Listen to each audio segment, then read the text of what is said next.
नमस्कार। शिव पुराण कथा श्रृंखला के 21वें हिस्से में आप सभी का स्वागत है। आज हम एक ऐसी बात करने जा रहे हैं जो हमारी रोजमर्रा की जिंदगी का हिस्सा तो है, लेकिन हम शायद ही कभी उसके पीछे छिपे गहरे राज के बारे में सोचते हैं। मतलब हमारे हफ्ते के जो 7 दिन हैं, उनके पीछे का दिव्य विज्ञान क्या है। ये कहानी उसी पवित्र ज्ञान की है और भगवान शिव के उस आशीर्वाद की जो खुद समय के पहिए में ही बसा हुआ है। तो ये सारी कहानी शुरू कहाँ से हुई? ये शुरू हुई एक बहुत ही गहरे आध्यात्मिक सवाल से। जब ऋषियों में सूत जी से 3 महान यज्ञों के बारे में पूछा तो उन्हें अंदाजा भी नहीं था कि वो अनजाने में एक ऐसे ज्ञान का दरवाज़ा खोल रहे हैं जो अग्नि की वेदी से कहीं कहीं आगे सीधा हमारे कैलेंडर तक जा पहुँचता है। तो चलिए सबसे पहले उन ऋषियों के सवाल का जवाब ढूंढते हैं, और उसके लिए हमें पहले इन 3 मूल यज्ञों को समझना पड़ेगा। मतलब वो पवित्र आहुतियां जिनके बारे में उन्होंने पूछा था। सबसे पहला आता है अग्नि यज्ञ। अब ये सबसे सीधा और प्रत्यक्ष यज्ञ है। आसान भाषा में कहें तो अग्नि में आहुति देना। ऐसा माना जाता है कि अग्नि देव एक दूत की तरह काम करते हैं जो हमारी भेंट को सीधे दिव्य शक्तियों तक पहुंचाते हैं। ये ऊर्जा और परिवर्तन का प्रतीक है। और दिलचस्प बात पता है क्या है कि अग्नि यज्ञ करने का सिर्फ एक तरीका नहीं है, ये जीवन की हर अवस्था के हिसाब से बदल जाता है। जैसे जो गृहस्थ हैं वो सुबह शाम चावल और घी अर्पित करते हैं। ब्रह्मचारी पवित्र लकड़ी जिसे समिधा कहते हैं उसकी आहुति देते हैं। और यहाँ तक कि वानप्रस्थ और सन्यासियों के लिए सही समय पर शुद्ध भोजन करना वो भी एक तरह का अग्नि यज्ञ ही माना गया है। कितनी गहरी बात है, सोचिए। अब दूसरा है देव यज्ञ। इसका दायरा, इसका स्कोप और भी बड़ा है। ये सिर्फ अग्नि तक ही सीमित नहीं है। कोई भी अनुष्ठान, कोई भी भेंट जो देवताओं को प्रसन्न करने की इरादे से की जाती है ना, वो सब देव यज्ञ के अंदर आती है। और फिर आता है तीसरा ब्रह्म यज्ञ, यानी ज्ञान का यज्ञ। ये विचार ही कितना खूबसूरत है कि पवित्र ज्ञान की खोज करना अपने आप में एक पूजा है, एक बहुत शक्तिशाली पूजा। हर दिन अनुशासन के साथ वेदों का अध्ययन करना, उनका पाठ करना, बस यही ब्रह्म यज्ञ है। और यहीं से कहानी एक बहुत ही महत्वपूर्ण मोड़ लेती है। एक सवाल खड़ा होता है कि ठीक है, अग्नि यज्ञ के लिए तो अग्नि है, लेकिन क्या बिना अग्नि के भी देव यज्ञ हो सकता है? क्या ये मुमकिन है? और ये सवाल हमें जाने पहचाने अनुष्ठानों से एक बहुत गहरे छुपे हुए सच की तरफ ले जाता है। और इसका जवाब सच में हैरान कर देने वाला है।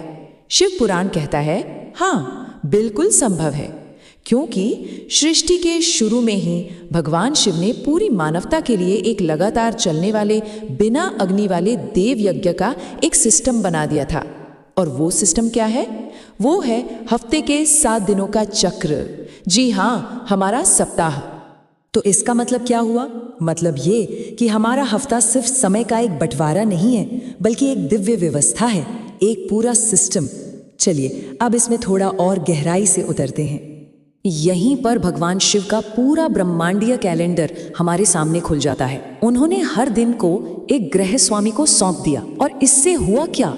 इससे हर दिन एक खास आशीर्वाद पाने का मौका बन गया। जैसे रविवार सूर्य देव से जुड़ा है, अच्छी सेहत के लिए। सोमवार चंद्रमा से धन और समृद्धि के लिए। मंगलवार का दिन मंगल ग्रह का है जो बीमारियों से बचाता है।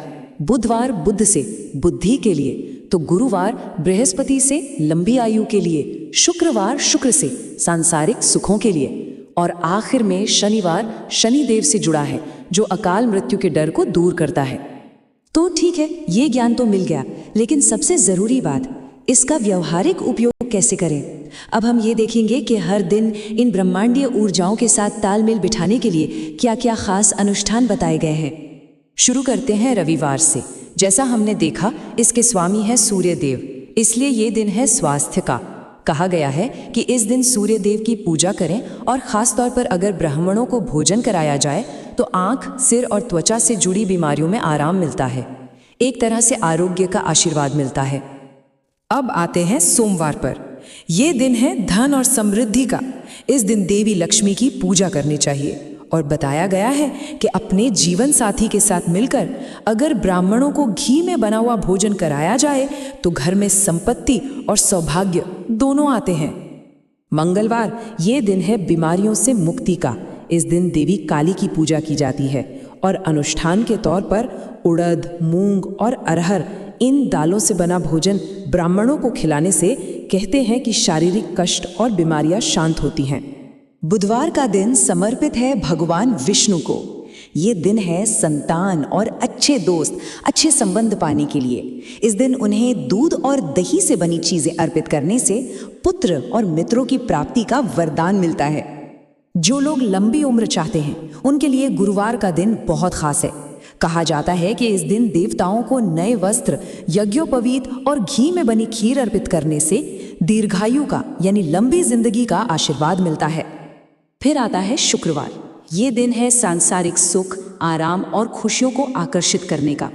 इस दिन ब्राह्मणों को षड्रस युक्त भोजन यानी जिसमें सभी 6 तरह के स्वाद हों ऐसा भोजन कराना चाहिए और सुंदर वस्त्र भेंट करने से कहते हैं भौतिक सुखों की प्राप्ति होती है।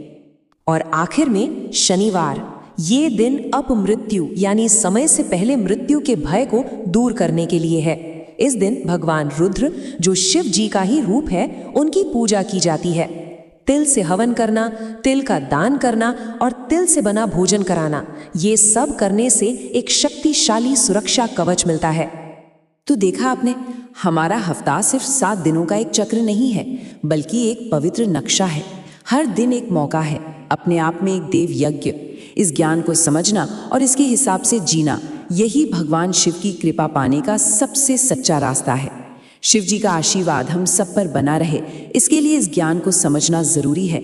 इस पूरे विश्लेषण को देखने के लिए और हमारे साथ बने रहने के लिए आपका बहुत बहुत धन्यवाद। कृपया इस वीडियो को लाइक करें।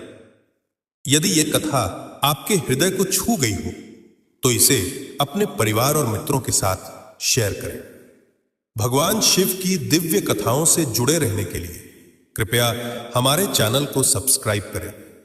अगर आप शिव महिमा और धार्मिक कथाओं में और अधिक गहराई से जानना चाहते हैं तो हमारा ब्लॉग www.shivpurankatha.com जरूर एक्सप्लोर करें। भगवान शिव की कृपा आप सभी पर बनी रहे। अगले वीडियो में फिर मिलेंगे। जय भोलेनाथ।